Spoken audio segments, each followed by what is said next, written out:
Jadi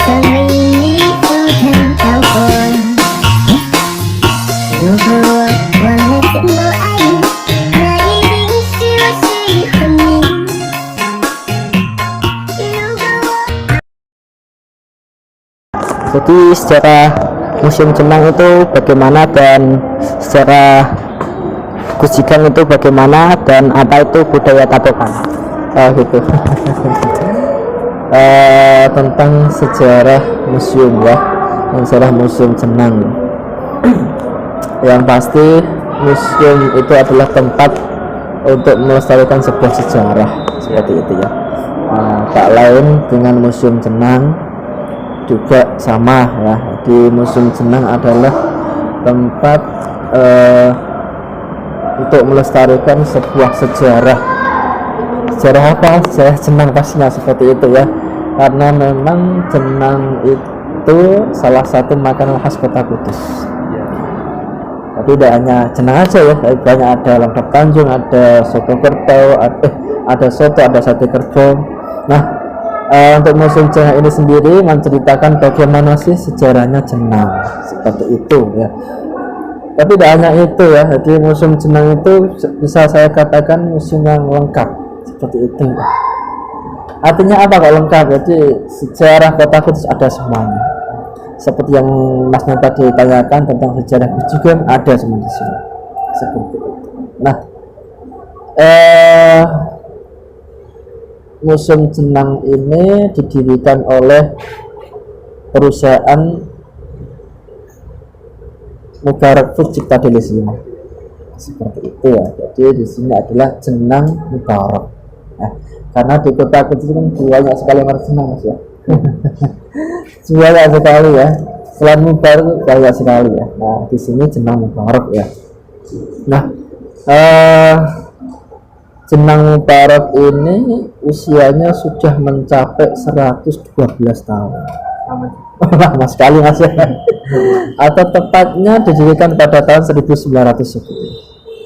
Seperti itu ya, 1910. Nah, dalam kurun waktu 112 tahun itu sudah dipimpin oleh tiga generasi ya.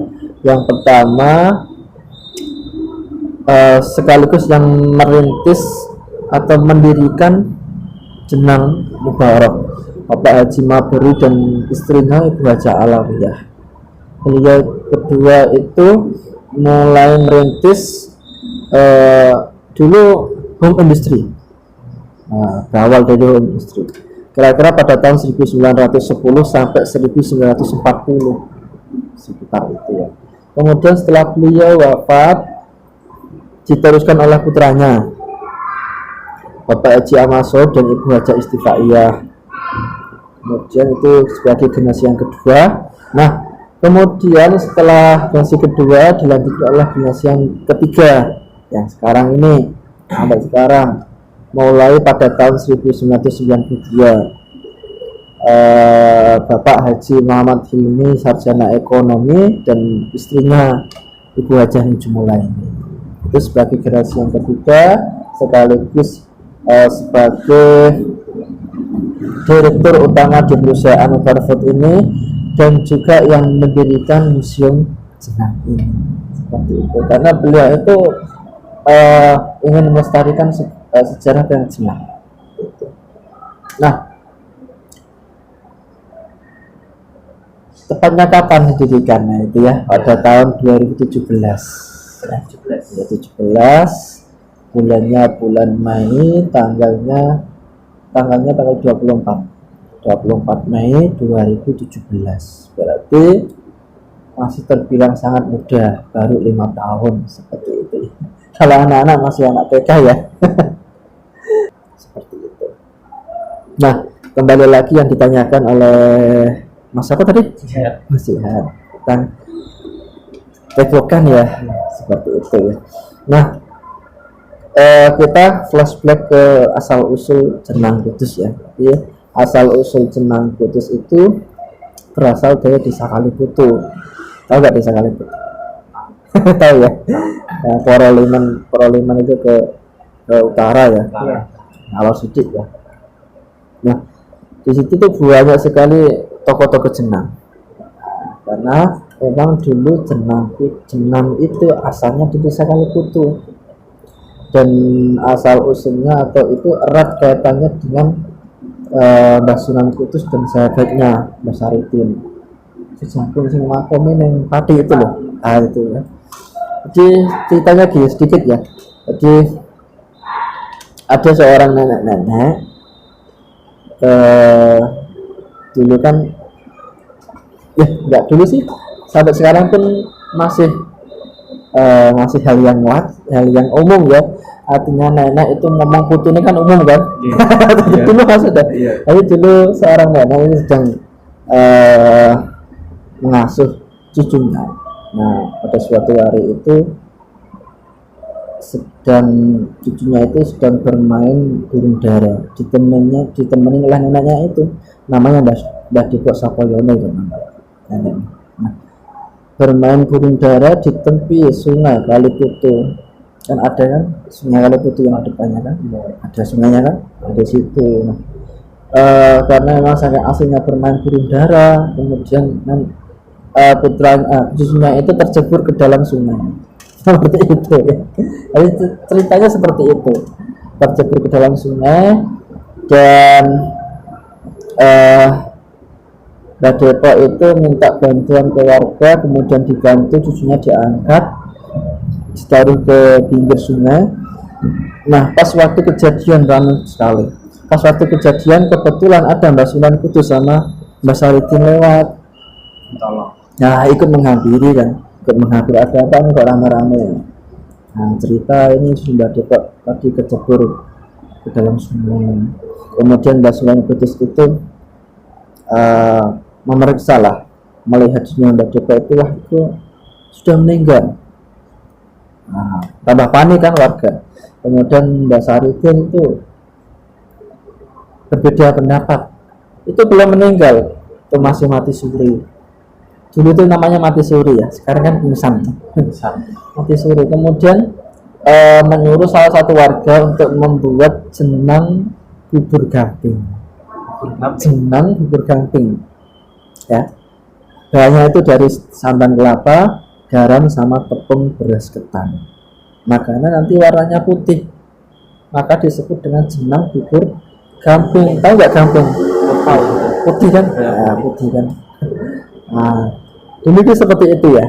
Kemudian setelah jadi jenang bubur gampingnya disuapkan ke Mbah Depok sebagai obat, akhirnya sadar.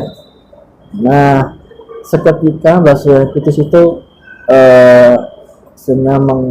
bersabda lah seperti itu, berucap bahwa besok masa yang akan datang itu mayoritas penduduk Desa Kaliputu dan sekitarnya itu berasal atau mata pencahariannya itu berasal dari jenang. Terbukti kan sekarang dari jenang semua. Iya kan, di Desa Kaliputu banyak sekali yang punya home industri jenang.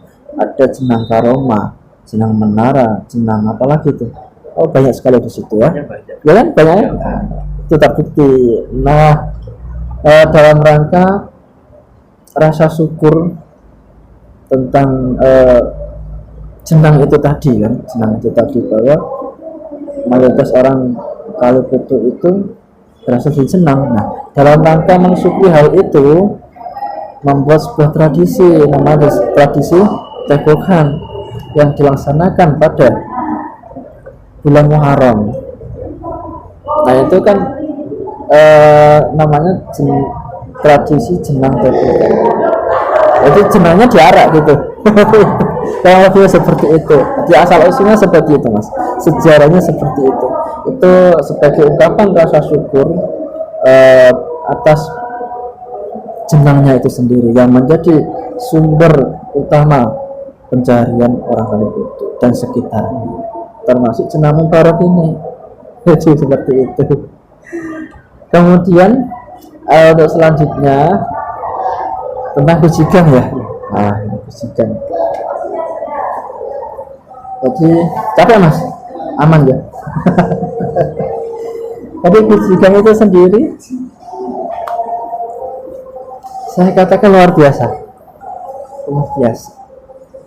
sebagai pedoman hidup, sebagai ajaran moral jika kita terapkan dalam kehidupan sehari-hari luar biasa. Coba kita artikan kejikan itu apa ya. Gus itu bagus akhlaknya, seperti itu, bagus sikapnya, bagus perkataannya. Dari Gus itu bagus akhlaknya, apa sih maksudnya seperti itu ya? Jadi orang hidup yang pertama kali yang dipunyai, yang harus dipelajari itu harus punya akhlak dulu yang bagus, yang baik. Setelah itu barulah Ji itu pinter atau pandai ngaji.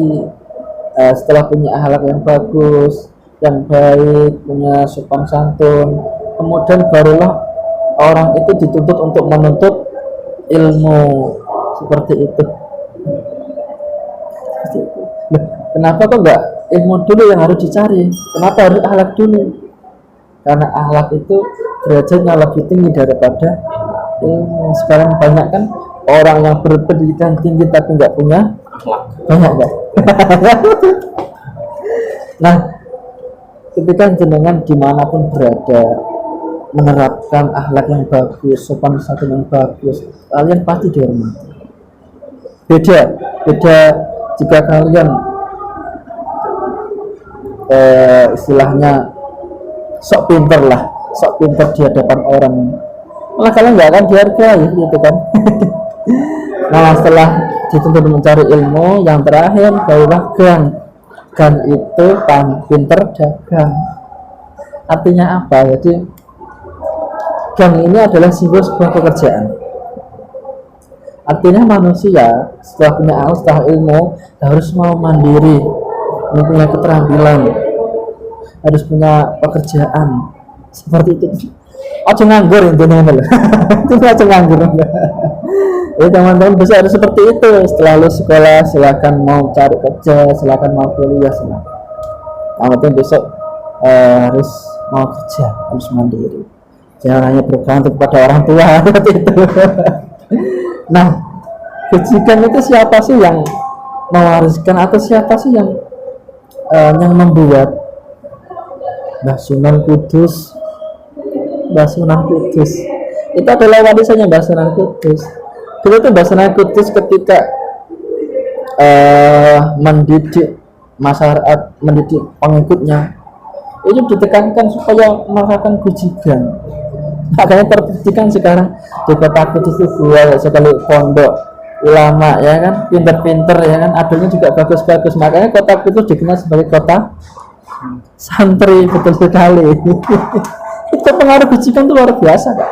Makanya di musim jenang ini dibuatlah ruangan khusus yang namanya ruangan kejikan, biar orang khusus itu tahu kejikan itu apa, dari siapa. Iya, seperti itu. Nah, itu mungkin itu yang sejarah kejikan dan sejarah jenang, juga sejarah debukan. Ada yang tanyakan lagi mungkin? Sudah cukup ya, lengkap.